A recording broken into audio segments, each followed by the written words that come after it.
This is back-to-school shopping weekend. Yes, it was made up by Teen Vogue, but 70 malls around the country are participating and offering some big deals at some of the nation's biggest stores. Some chain stores last week reported that sales rose modestly in July, but much of that, they say, came from promotions at stores like The Gap, Aeropostale, and others. Macy's, Kohl's, and Walmart this week are expected to report higher profits for last quarter. JCPenney, though, the one to watch. This is the first quarterly report under the new and interim CEO, Myron Ballman. He used to run Penny before Ron Johnson ran into the ground. Investors hope that by bringing back special sales and promotions, business at Penny will be better. There are 2 readings on inflation this week, no change expected. There's also housing news. That's also expected to be improved. And next weekend, Fox Sports 1 debuts at 90 million homes. A big challenge to ESPN. Chuck Hammer, CNBC Radio. The Dow was down 72 points Friday at 15,425. WCBS News Time, 10:26. If you're getting a new Audi, get to know Jack, because there's a difference between an Audi and a Jack Daniels Audi. A Jack Daniels, buying a new Audi is personal, with a whole different attitude than you're used to. When you get to know Jack, you get a personal experience and a competitive edge. 2 locations with outstanding selection, pricing, and service. Get a new Audi. Get personal. Get to know Jack. Jack Daniels Audi. 2 locations, including Route 17 South, Upper Saddle River. JackDanielsAudi.com. If you're getting a new Audi, get to know Jack, because there's a difference between an Audi and a Jack Daniels Audi. It's the same 2013 Audi A4 2.0T premium sedan, but the Jack Daniels Audi A4 is as low as $339 a month. Get a new Audi. Get the difference. Get to know Jack. Jack Daniels Audi. 2 locations, including Route 4 West to Paramus. JackDanielsAudi.com. 36 months for qualified lessees. 3029 due at signing. Includes $1,000 conquest or Audi loyalty. 0 security deposit plus tax, license, and fees. Traffic and weather together in 60 seconds on WCBS, and then Face the Nation. If you're a Medicare member with diabetes, you may be confused over recent changes affecting where you can buy test strips. Don't worry. CVS Pharmacy continues to accept Medicare Part B coverage for diabetes testing supplies. Our stores carry all major brands and offer a 90-day supply at the same low Medicare copay as mail order. You may even qualify for a free one-touch or CVS brand meter from the manufacturer. So stop by your local CVS pharmacy today.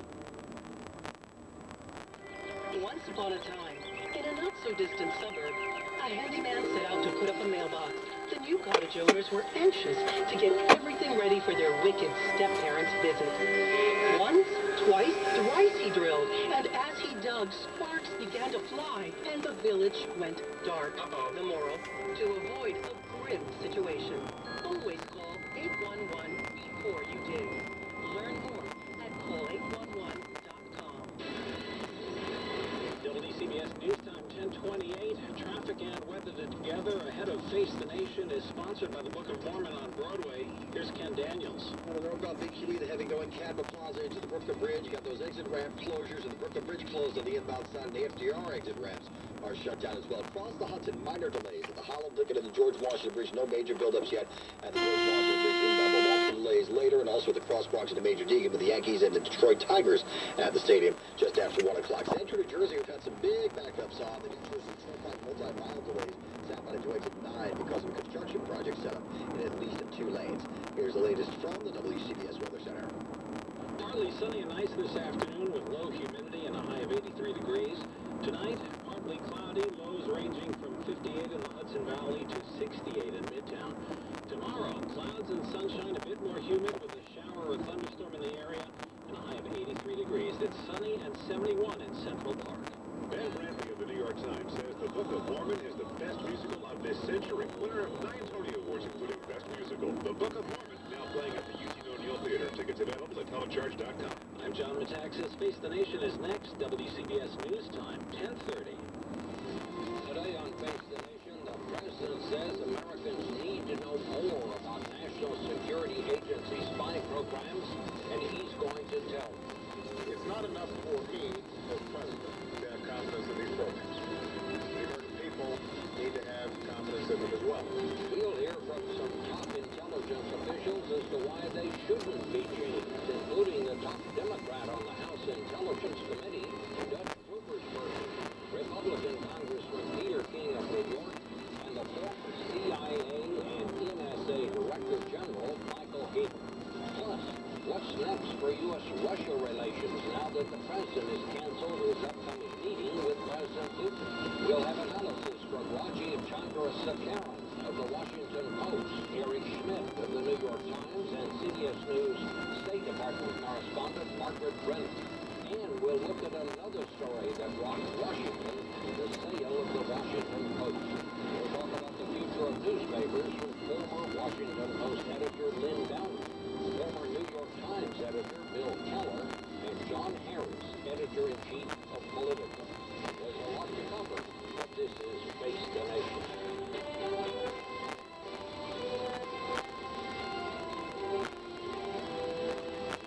And now from CBS News in Washington, Face the Nation with Bob Schieffer. And good morning again. The retired Air Force General Michael Hayden, who served as both the CIA and NSA director, he now consults for the Chertoff Group here in Washington, joins us as our lead guest this morning. Well, General, the president made that news conference on Friday, and he said the American people need to know more about what the National Security Agency is doing, because there are a growing number of people in the Congress who are wondering, is the NSA infringing on Americans' right to privacy? What do you think, you ran the place, what do you think is the most significant thing that the president said? Well, it's a very interesting speech in front of a press conference. To me, the most telling thing he said was perhaps something he didn't quite say. He didn't suggest he was going to operationally change this program. I mean, there's no suggestion that what he was doing and what President Bush was doing before him with regard to these programs was anything other than lawful, effective, and appropriate. And so that's, I think, the first thing. He also suggested, and I think this was heartening for people with backgrounds like me, and particularly folks who are still doing this kind of work, he also suggested that the oversight regime for this was already quite good. He pointed out there have been no abuses under him or under his predecessor.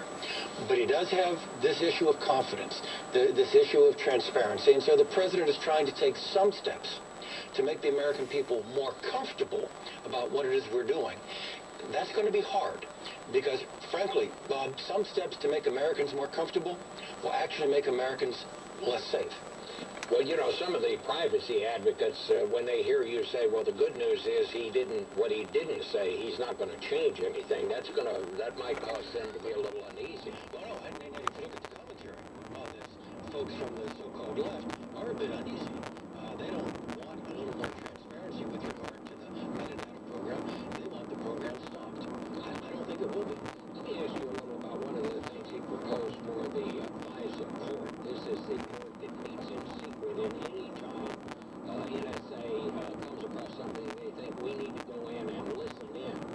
Because they don't listen in just because they get a tip or something. They have to go to this court to get permission to listen in. If the target is an American person. If it's an American person. Now, one of the things that the president's talking about doing is adding a kind of a privacy advocate onto the court. This would be someone that when the government comes in and says, we need to go in and wiretap this person, we need to eavesdrop, this person would say, wait a minute here, that's going too far. You really don't have a reason to do that. Is that workable? You know, the president was, I think, quite artful with that portion of his commentary. He didn't quite say what you said. There are two kinds of decisions that the court makes. One is getting a warrant for an individual person. The other are these broad questions of lawful